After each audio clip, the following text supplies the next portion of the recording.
படங்கள் பண்ணிக்கிட்டு இருந்தால் கொஞ்சம் தமிழ் ஃப்ளூவெண்டாக வரும். பட் இப்போ லாஸ்ட்டாக பண்ண தமிழ் படமே காவிய தலைவன். ஸோ ஆமாம், இப்போ கொஞ்ச நாள் முன்னாடி தான் இது தமிழில் டப் பண்ணேன். ஸோ ஆமாம், ஒரு 2 days தமிழ் பேசினவங்கிற ஒரு ஒரு கான்ஃபிடன்ஸ் இப்போ இருக்குது. நேற்று தான் actually he was asking me, sir 15 minutes இருக்குது, ஸோ 15 minutesல I try and ask you as much as I can. So நான் சொன்னேன், இப்போ வந்து இந்த படத்தை பொறுத்த வரைக்கும் 1 year 1 minute கால்குலேட் பண்ணால் கூட 15 minutes பத்தாது. ஏன்னா இது ஒரு 16 year long ஜேர்னி. 2008 தான் actually director Blessy decided to do Aadu Jeevitham. And 2008 2009 தான் he first came to me, இப்படி நான் இந்த படம் பண்ண போகிறேன், நீ தான் இதில் நஜீபா நடிக்கணும்னு சொல்லி. அதுலேருந்து இன்னைக்கு வரைக்கும் if you see it's 16 year long journey. So இதில் வந்து ஒரு மிகப்பெரிய ஒரு விஷயம் என்னன்னா, back in 2008 when Blessy sir decided to do ஆடு ஜீவிதம், அவர் வந்து இன்னைக்கு எப்படி என்ன நிலைமையில இருக்காரோ அதே பொசிஷன்ல இருந்த he was the most coveted filmmaker in Malayalam. எனக்கு தெரியும் he was the highest paid filmmaker in Malayalam in 2008 2009. And எல்லாருமே அவர் வந்து ஆல்ரெடி மம்முட்டி சார் வச்சு படம் பண்ணாரு, மோகன்லால் சார் வச்சு படம் பண்ணாரு. So all big stars wanted to do ஒரு பிளஸி படமாவது லைஃப்ல பண்ணோங்கிற ஒரு ஆசை எல்லாருக்குமே இருந்தது. ஸோ அப்படிப்பட்ட பொசிஷனில் இருக்கிற ஒரு film maker for the next 16 years decides that இல்லை நான் இந்த ஒரு படம் தான் பண்ண போகிறேன். அப்படிப்பட்ட கன்விக்ஷன் வந்து it is very very rare to find. Forget about cinema, even in life it is very rare to find. இது இந்த படம் பொறுத்த வரைக்கும் இது ஒரு பெரிய ஜேர்னி. இது 2009 வந்து we decided to do the film and it took us 10 years till 2018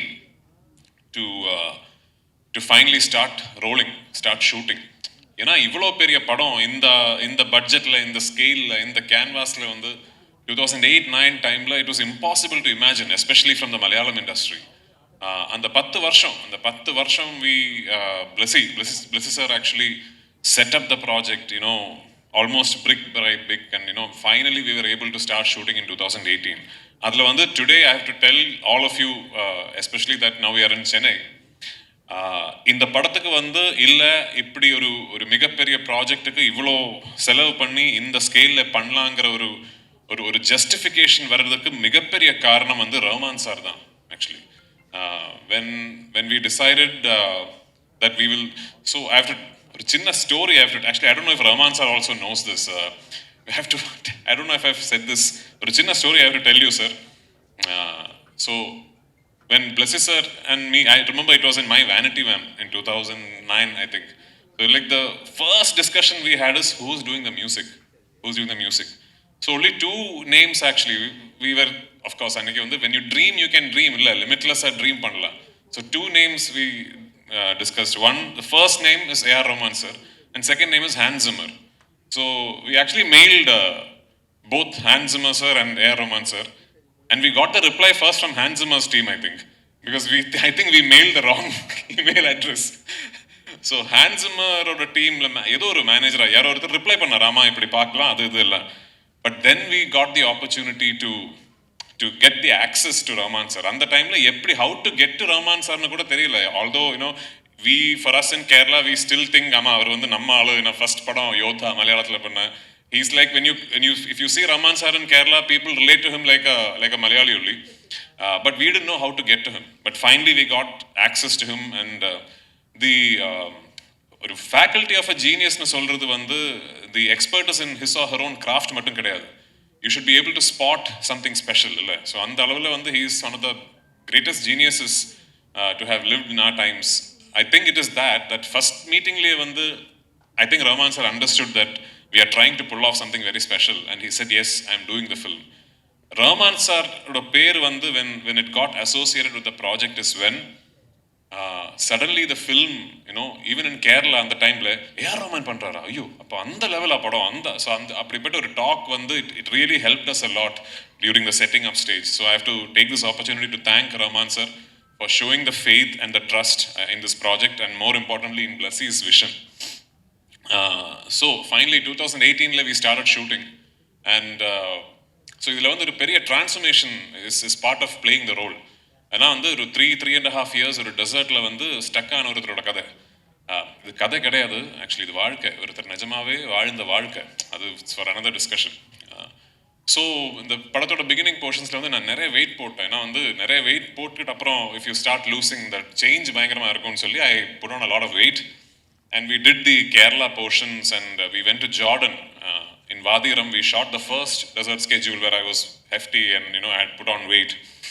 Then we stopped shoot. அதுக்கப்புறம் ஒரு 7 months shooting நிப்பாட்டி எனக்கு வெயிட் இழக்கிறதுக்கு வந்து டைம் கொடுத்து 7 months later, end of the year or beginning of next year, we went back to Jordan. Yeah, beginning of 2020, we went back to Jordan. Shooting ஆரம்பிச்சு கொஞ்ச நாள் தாண்டினப்போ the pandemic struck and we had to stop shooting. கிட்டத்தட்ட ஒரு 3 months the entire team was stuck in a desert in Jordan without being able to shoot. Now shooting permission was stopped. International air travel was stopped. So almost at the end of the 3rd month we got a repatriation flight. அப்படி தான் அந்த team ஃபுல்லாக திரும்பி வந்தேன். அந்த டைமில் வந்து Blesser sir and me and the whole team, we did not know இது எப்போ இனிமேல் ஷூட்டிங் நடக்குமா, திரும்பி போக முடியுமா, எதுவுமே தெரில. And imagine it's a journey of so many years of weight and effort. But ஏதோ கடவுள் பார்த்தேன்னு நினைக்கிறேன். ஒரு 2 yearsக்கு அப்புறம், ஆல்மோஸ்ட் 1.5 yearsக்கு அப்புறம் we managed to regroup and get the permissions again. இந்த வாட்டி to shoot the escape portion of the whole desert saga, we went to Algeria, in the middle of the Sahara desert. Timimoun ஒரு இடம், அதில் அங்கே இருந்து we used to go in 4-wheel drive SUVs into the desert. தெரியல, I don't know if any film crew has ever been there. I think it should be next to impossible. நாங்கள் எங்கள் shoot பண்ணிக்கிட்டு இருக்கும்போது I remember the locals, the Algerian locals telling us we ourselves haven't seen these places. So அப்படிப்பட்ட ஒரு இடத்துல we shot one big portion of the film. Then we came back to Jordan and 2020ல வந்து எது we couldn't do, the portions that we couldn't shoot, we completed that in Jordan and finally we came back to Kerala and the film we finished shooting in 2022. அதுக்கப்புறம் ஒரு 1.5 years long post-production process. இந்த 28க்கு இவ்வளோ பெரிய கதையோட climax. So என்னை பொறுத்த வரைக்கும் 2009-2008 டைமில் when I said yes to the film, நான் வந்து I hadn't gotten married. I obviously wasn't a father. நான் ப்ரொடியூசர் ஆகலை, டைரக்டர் ஆகலை, டிஸ்ட்ரிபியூட்டர் ஆகலை. இந்த எல்லா மாற்றங்களும் என் லைஃப்பில் நடந்தது இந்த ஆடு ஜீவிதம் ஜேர்னியோட நடுவில் தான். ஸோ என்னை பொறுத்த வரைக்கும் அந்த 28th of March, it is almost like one phase of my life is culminating. அதில் வந்து ஒரு பெரிய சந்தோஷம் என்னென்னா, finally when it is releasing now, I guess it's releasing at a time which is great for cinema in general and for Malayalam cinema in particular. இந்த படம், right from the beginning we always thought whenever it is releasing we should try and get the best distributors, the market leaders to distribute this film for us in every market. So I should take this opportunity since I'm here in Chennai and speaking to you about the Tamil version. Thank you Udayanidhi Stalin sir. நான் ஒரு phone call தான் அவருக்கு பண்ணேன். I called Uday once and I've never spoken to him before that. And I told him, இப்படிப்பட்ட ஒரு project, இது ஒரு இண்டஸ்ட்ரியோட ஒரு பேஷன் ப்ராஜெக்ட், இவ்வளோ வருஷங்கள் இதோட எஃபர்ட், இது ரெட் ஜாயிண்ட் தமிழ்நாட்டில் ரிலீஸ் பண்ணால் எனக்கு ரொம்ப பெருமையாக இருக்கும்னு சொன்னேன். And I think Uday ஒரு artist, so probably he understood what I meant. அவருக்கு Uday probably related to what it would mean to a group of artists to have thrown their conviction, time and effort behind something like this, and he gladly agreed. So thank you so much to Red Giant and Udayanidhi Stalin sir for backing our film and showing faith in us. Kandipa 28th of March world over the film will release. Please do watch the film. இது பார்த்துட்டு இருக்கும்போது ஒரு மிகப்பெரிய விஷயம் நீங்கள் மறந்துடக்கூடாது. இது வெறும் ஒரு கதை கிடையாது, ஒரு மனிதன் வாழ்ந்த வாழ்க்கை.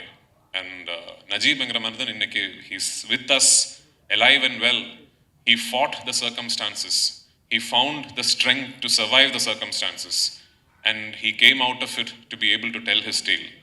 So in the padam vandu is an ultimate tribute to the resilience of human strength, is a tribute to the life that Najeeb lived, and of course it is a passion project for all of us involved. Thank you so much. ஒரு particular scene, because மொத்த படமே பார்க்கும்பொழுது கஷ்டப்பட்டு தான் the entire team has worked. எந்த ஒரு scene வந்து உங்களுக்கு ரொம்ப கஷ்டப்பட்டு பண்ண ஒரு சீன்னா எந்த சீனாக இருக்கும்? which took a long time, ஐயோ என்னால் முடியல அப்படின்ற ஒரு you would have pulled yourself back. which particular scene was that? இல்லை, இதான் இப்போ வழக்கமாக ஆக்சுவலி நான் நிறைய படம் பண்ணியிருக்கேன். I've done more than 100 films. So வழக்கமாக when you ask me about a film, I'm able to differentiate the experience of shooting the film as, oh, on the scene, in the fight sequence, illa in the climax sequence, on the location la shoot பண்ணது ஏதோ தெரியல. But for ஆடு ஜீவிதம் எனக்கு வந்து beginning to end of even as we speak today ஏதோ ஒரு one whole எக்ஸ்பீரியன்ஸாக தான் என் மனசில் இருக்குது. Actually I am not able to differentiate between days, scenes, events. I remember how I felt. என்ன பிகாஸ் ஐ கீப் சேயிங், எனக்கு வந்து இந்த படத்தை பொறுத்த வரைக்கும் ஓவர் பேரிங் மெமரி வந்து பசி. ஐ வாசன்ட் ஈட்டிங். இந்த அதான் ஜிம்முக்கு போய் இந்த சிக்ஸ் பேக் எல்லாம் பண்ணுறது நானும் பண்ணியிருக்கேன் ஆக்சுவலி. அது வந்து இன்னொரு இட்ஸ் அனதர் ப்ராசஸ் இல்லை.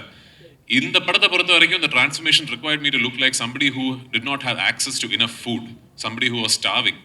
அதுக்கு ஒரே வழி தான், I have to take that route, I have to starve my so நான் I wasn't eating, I was completely fasting தான் பண்ணிட்டு இருந்தேன்.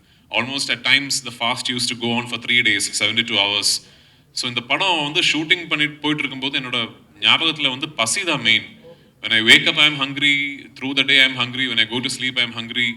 So other than that I cannot differentiate between days, scenes எல்லாம். இது ஒரு பெரிய ஒரு giant experience, like I feel like I've lived through that.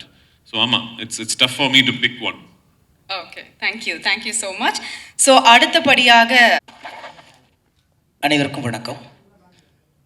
ஒரு வரலாற்று சிறப்புமிக்க இந்த மேடையில் இருப்பதற்கும் முதலில் நான் வந்து ஏஆர் ரஹ்மான் சாருக்கு தான் நான் நன்றி சொல்லணும். ஏன்னா சமீப காலமாக தொடர்ந்து அவர் கூட நான் பயணப்பட்டுருக்கேன். எத்தனையோ படங்கள் பயணப்பட்டுக்கிட்டு இருந்தாலும் இந்த மேடைக்கு என்னை அழைத்து வந்து நிற்கிறதுக்கான ஒரு வாய்ப்பை வந்து கொடுத்ததுக்கு வந்து நான் ரொம்ப பெருமைப்படுறேன். காரணம், இந்த புத்தகத்தை பற்றி நிறைய பேர் படிச்சிருப்போம், வாசிப்பாளர்களுக்கு தெரியும். பென் ஆய்மின்னு சொல்லிட்டு அவர் எழுதின அந்த ஆடு ஜீவிதம் புத்தகம் மிகச்சிறந்த நாவல், பல லட்சம் பிரதிகள் விற்ற ஒரு நாவல். இன்னும் சொல்லப்போனால் பிரித்திவி சார் சொன்னது மாதிரி இது ஒரு படம் இல்லை, ஒரு வாழ்வியல், ஒரு மனித உணர்வுகளை மொழிபெயர்க்கக்கூடிய ஒரு களம். இதை வந்து அவ்வளோ உணர்வுகளால் புதிந்த ஒரு புத்தகம். அதை வந்து படமாக பண்ணுறதுக்கு பிளஸி சார் வந்து எடுத்த அந்த முயற்சி வந்து உண்மையிலே இது ஒரு எழுத்தாளனுக்கு கிடைத்த வெற்றியாக நான் பார்க்குறேன். ஒரு எழுத்துக்கு, ஒரு இலக்கியத்துக்கு, ஒரு வாழ்வியலுக்கு, ஒரு உணர்வுக்கு கிடைத்த வெற்றியாக பார்க்குறேன். இந்த படைப்பில் நானும் ஒரு புள்ளியாக எங்கேயோ இருக்கேன் அப்படின்னு நினைக்கும் பொழுது அதுக்கு ரொம்ப பெருமைப்பட வேண்டியிருக்கு. இசைப்பியலுக்கு நான் நன்றி சொல்ல வேண்டியிருக்கு. காரணம், அந்த படத்தை நம்ம நிறைய பரீட்சை எழுதிட்டு வெயிட் பண்ணிக்கிட்டே இருப்போம், எப்போ ரிசல்ட் வரும் அப்படின்னு சொல்லிட்டு. நிறைய படங்கள் எழுதிட்டு இருந்தாலும் இந்த படத்தோடைய ஒவ்வொரு அப்டேட்டையும் நான் இரவு 2 மணி 3 மணி வரைக்கும் பார்த்துட்டே இருப்பேன். என் ஒய்ஃப் கூட சொல்லுவாங்க, என்ன அப்படி இருக்கு அப்படிம்பாங்க. இல்லை அந்த நாவல் அவ்வளோ அழகான நாவல் பாப்பா அப்படின்னு சொல்லி பேசிட்டு இருப்போம். இதில் வந்து பிருத்திவிராஜ் சார் ஒரு பெரிய ஒரு வாழ்வியல் உணர்வுகளை வெளிப்படுத்தியிருந்தாலும், அதை பிளஸி சார் மிக அழகாக படம் பிடித்திருந்தாலும், இந்த படைப்புள்ள இசை வந்து ஒரு கேரக்டராக நகர்ந்துக்கிட்டே இருக்கும். அதாவது சுவடுகளுடைய சரிவுகளில் மணல்கள் அசைவதுக்கு கூட ஒரு குட்டி இசையமைப்பாளர் இசையமைச்சுக்கிட்டே இருந்திருப்பார். அப்படியே பார்த்தீங்கன்னா வலைதளங்களில் போகும்போது அந்த இசை ரசிகர்கள், இசை காப்பாளர்கள் அதை தூக்கி வச்சுட்டு கொண்டாடிட்டு இருக்கிறாங்க. அவ்வளோ அழகாக ஒரு இசை ஒரு கேரக்டராகவே வாழுதுன்னா, இன்னும் சொல்ல போனால் நடமாடும் பிணமாக நஜீப் நடந்துகிட்டு இருக்கும் போதெல்லாம் இல்லை அவனுக்குள்ள உணர்வு இருக்குது, உயிர் இருக்குன்னு சொல்லிக்கிட்டே கூடவே நடந்து வர்றது ஏஆர் சாரோடைய இசை தான். ஆனால் அவ்வளோ அந்த அழகான ஒரு படைப்பு. இந்த படைப்பில் நான் இருக்கேன். இந்த வரலாற்று சிறப்புமிக்க இந்த ஒரு படைப்பு வந்து மிகப்பெரிய லெவலில் போகணுன்னு வேர்ல்டு முழுக்க எதிர்பார்க்குறாங்க. பொதுவாக வந்து தமிழ் சினிமா, மலையாள சினிமா, கன்னட சினிமான்னு சொல்லி நம்ம ஒரு காலம் கொண்டாடிட்டு இருந்த காலம் போய் இன்றைக்கு எல்லாரும் கைகோத்து இந்தியன் சினிமான்னு சொல்லி நம்ம கொண்டாடிக்கிட்டு இருக்கிறோம். அந்த இந்தியன் சினிமாவை இன்னைக்கு ஒரு கனெக்டிவிட்டி வேணும் இல்லையா, ஒரு செயின் வேணும் இல்லையா. என்ன கொடுத்தாலும் அதில் ஒரே ஒரு சின்ன ஒரு செயின் தேவைப்படுது. அந்த செயினை இன்னைக்கு வேர்ல்டு முழுக்க இழுத்துட்டு போகிறதுக்கு இசையமைப்பாளருடைய இசை தான் ஒரு மிகப்பெரிய அந்த செயினாக இருக்குங்கிற நம்பிக்கை இருக்குது. இது நான் வந்து இந்த புத்தகத்தை படித்ததுனால, இதில் உணர்ந்ததுனால நான் இவ்வளோ விஷயங்களை உங்கள்கிட்ட பகிர்ந்துக்கிறேன். ஆனால் உண்மையிலே படைப்பிடிப்பு அதை விட பல மடங்கு அதை வந்து கண்ணு முன்னாடி நிறுத்தியிருக்கிறாங்க, நீங்கள் பாருங்கள். ஆனால் இந்த மாதிரி படைப்புகள் தான் கொண்டு போய் சேர்க்கும்போது நம்ம இந்திய சினிமாவுடைய தரம், நம்மளுடைய மாநிலத்துடைய உணர்வுகளை மொழிபெயர்த்திருக்கிறது.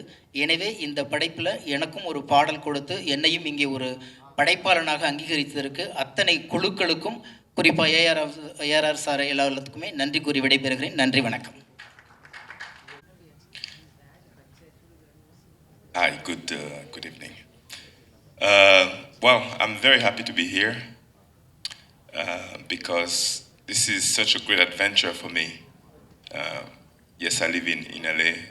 I've done movies in Hollywood, in Europe, in Nollywood, in South America, but I'm so happy to be introduced to the Indian audience by a great movie, The Goat Life.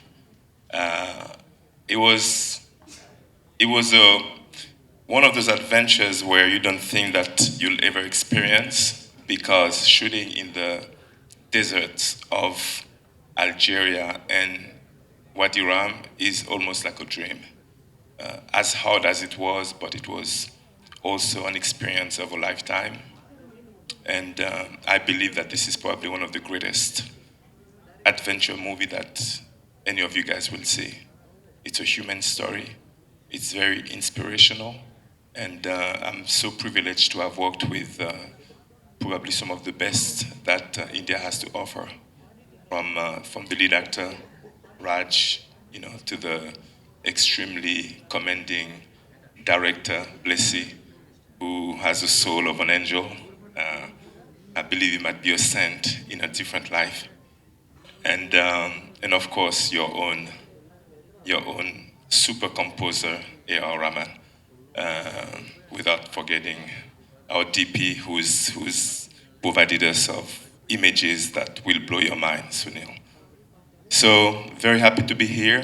Very happy to experience India, to experience Chennai, and I love your food.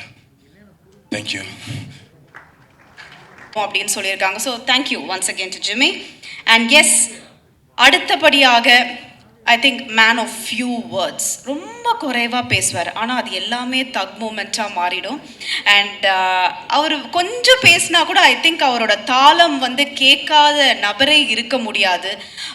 It's time for us to call our own dear Oscar நாயகன், Academy Award winner A.R. Rahman அவர்கள் to share few words please. Sir, few words தாண்டி கூட நீங்க பேசலாம் sir, please. எல்லாருக்கும் வணக்கம். இந்த படம் நான் ஒத்துக்கும் போது என்னோட ஓன் படம் பண்ணியிருந்தேன். அப்புறம் லெமாஸ்க்குன்ட்டு ஒரு படம் விஆரில் டைரக்ட் பண்ணியிருந்தேன். ஸோ அது நடுவில் இது வந்து இதோட மீட்டிங்ஸ், இதோட கம்போசிஷன் எல்லாம் பண்ணோம். சீக்கிரம் முடிஞ்சிடும்னு நினச்சேன், நான் 6 வருஷம் ஆயிடுச்சு. பார்க்கும்போது டெஃபினெட்லி பிருத்வி வேறு லெவல் ஆக்டர் ஆகிருக்கிறதில்ல. பிளஸ்ஸி கூட ஒர்க் பண்ணுறது, it's really lucky to work with Blessy, Sunil, Jimmy and Snehan. ரொம்ப நல்லா பேசுனீங்க, லைட் அப் பண்ணிட்டீங்க. மாஷல், தேங்க்யூ. ஒருத்தர் கேட்டார், இதுனா மரியான் மாதிரி இருக்குமா அப்படின்னு கேட்டார். மரியான் ஒரு ஃபிக்ஷன், இது வந்து ஒரு ரியல் ஸ்டோரி. 250 பதிப்பகம் இருக்குல்ல, 250 எடிஷன்ஸ். 250 எடிஷன்ஸ் அவ்வளோ புக்கு படிச்சிருக்காங்கன்னு அது எதுவும் இருக்கணும் டெஃபினெட்லி. அது நீங்களே கண்டுபிடிச்சி சொல்லுங்கள். Thank you so much. எல்லாருக்கும் இல்லைங்களா, ஜஸ்ட் கொஞ்சம் தான் சார் பேசுவார். பட் சார், ஒரு விஷயம் நாங்கள் கேள்விப்பட்டோம் when I had a chat with Prithvi sir yesterday. Like நீங்கள் செட்டுக்கு போயிட்டு you had that, I mean the entire team had a clear vision, like what they wanted all about this movie அப்படின்னு. But நீங்கள் செட்டுக்கு போயிட்டு நீங்கள் பார்த்த ஒரு விஷயம், and how did that complete songs, okay let me do this song, இந்த song இந்த படத்துக்கு தேவை அப்படின்னு where you thought about it actually?